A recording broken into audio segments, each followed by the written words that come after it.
Are horoscopes real? The short answer is both yes and no. In this video, I want to talk to you about the truth behind horoscopes. However, before we start, I have to give you a warning.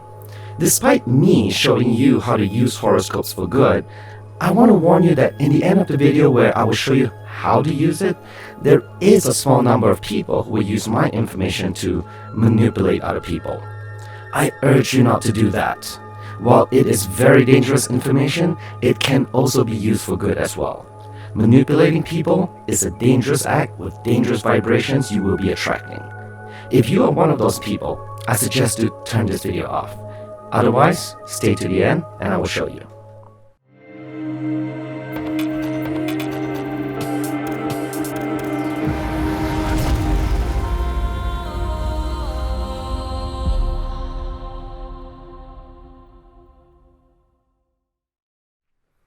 Namaste, Sacred Masters.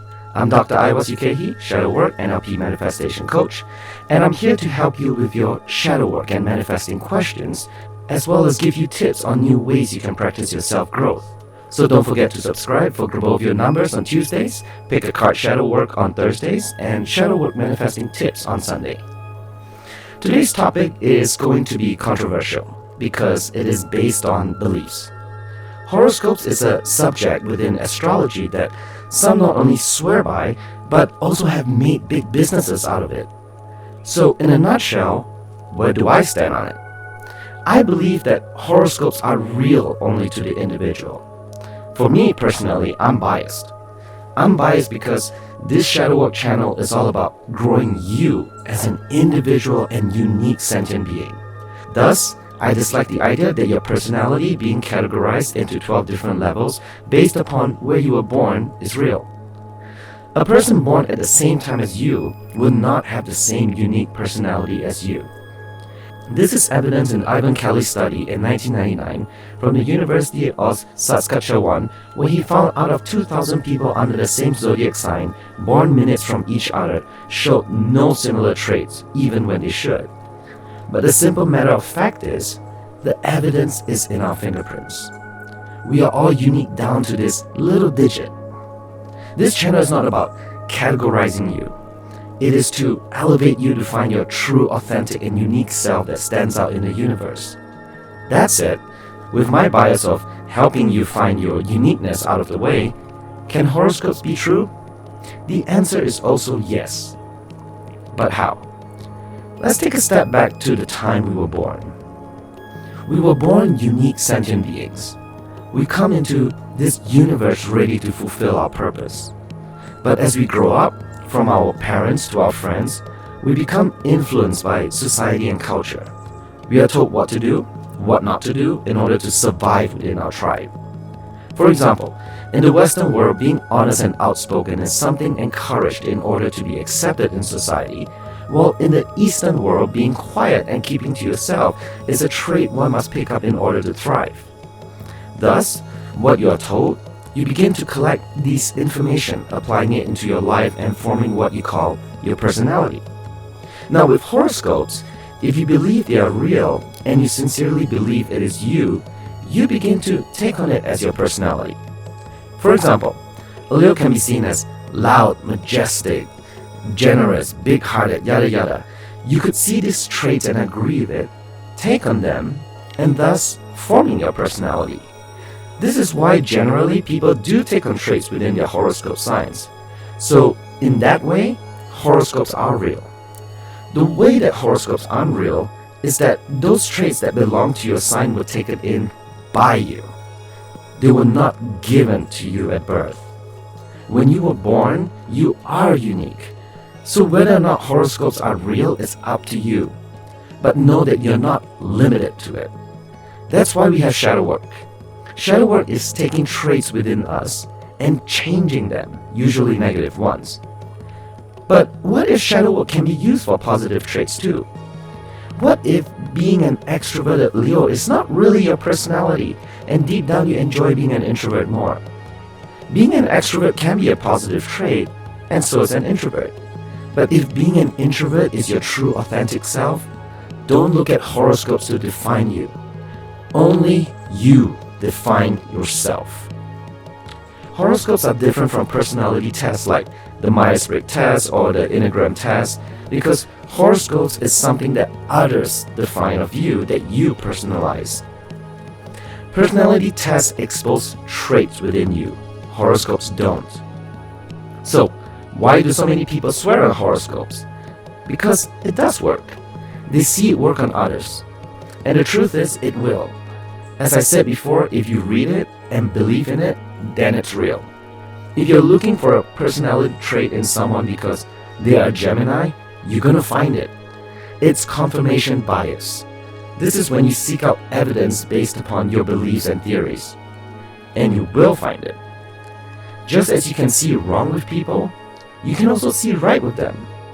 And this is also why I use horoscopes. You can even see the design of my thumbnails has horoscopes in it. I absolutely love it because it's an amazing way to bring out the best in people. Now, in the beginning of the video, I told you I'm going to show you how horoscopes can be used for good. But I also warn you what I'm about to share with you can also be used negatively. So, please take what I'm about to teach you and use it respectfully, maturely, and responsibly. Horoscopes are perhaps the best way in which to positively reinforce someone. Sometimes I would tell, for example, a Pisces how incredibly creative they are and refer to their sign. The idea of linking something as big as the universe, the stars, to their creative energies can help boost their sense of purpose. A purpose that is linked to heavens. This is much easier than me to go on a rant about how we were all born creative already, the universe already puts it in us, how vibrations work, how to find your trait, etc., etc. Horoscopes make it easy for people to see their purpose beyond just themselves. And in that way, it's an incredible way to positively reinforce someone and push them closer to their calling. I love watching tarot card videos because I can see how these tarot cards can use someone's beliefs to help make them a better person. Conversely, it can be used for bad too. The most infamous one is listing down negative traits. Let's go back to the Pisces. I could say, "Oh, you're such a Pisces for being overly emotional." That is a very dangerous sentence to say to someone because you're putting the responsibility of growing out of negative traits into somewhere else. By saying such lines, we are encouraging those we love to sweep their traits under a rug, thus creating their shadow child. What's even more dangerous is that they don't think it's their fault. They were born this way, thus shifting the blame onto something else and never working on it. So be very careful about what you say to people when it comes to horoscopes. They can be used for good, and it can also encourage the negative. Personally for me, I have found horoscopes to be helpful for shadow work because if I know how much my client resonates with horoscopes, I can immediately tell what shadow traits they inhibit from their sign. It is safe to assume they have read enough about their sign that they not only believe in their positive traits too, but they are aware of their negative traits, and they subconsciously adopt it or push it down to their shadow child. This is why I find horoscopes extremely useful in my work and how I can help others without once impeding on their beliefs. In the end, I feel that my purpose is to help everybody on this channel find their unique and authentic selves. Horoscopes can either hinder or help you in a process based upon your beliefs. If you want to believe in horoscopes after this video, go right ahead. I myself read a lot of astrology books because I enjoy them. I don't have to believe in orcs to enjoy Lord of the Rings. But if there's anything that you can take away from this video, is that if you want to believe in horoscopes, that is fine. You just have to believe in something greater than horoscopes. That is, yourself. You are bigger than that. You are one with the universe. You are made with the same matter as the stars in heavens. All of them, not just a Leo, a Pisces, Virgo, or whatever your sign is. You are all of them. You can be creative like the Pisces, and innovative like the Aries, versatile like a Gemini, gentle and wise like the Virgo. You can be all of it because that is your divine right by the universe. And that's another reason you should believe in yourself more than horoscopes, because while horoscopes can be fun and entertaining, they do not affect, nor are they part of the universal laws. These laws are the real factors about how your life is affected, Your life is not affected because you read your horoscope that told you you'll be rich this week or that your twin flame is coming this month. No, that is not predetermined. The only thing that is definite is the 12 laws of the universe. These laws govern how the universe works. How you apply them, from the law of perpetual transmutation to the law of relativity to the law of attraction, is what dictates your life. And it is ever changing and ever moving. You are constantly changing, growing into your true being through these laws. And none of them mentions religion, beliefs, or astrology. Learn about these 12 laws. That's how you're really going to ascend as a sacred master.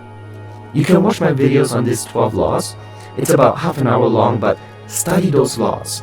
And when you apply it, watch your life change into any form that you want. Because in the end, it's all about you. I'm just a conduit. I'll see you on that video. Namaste.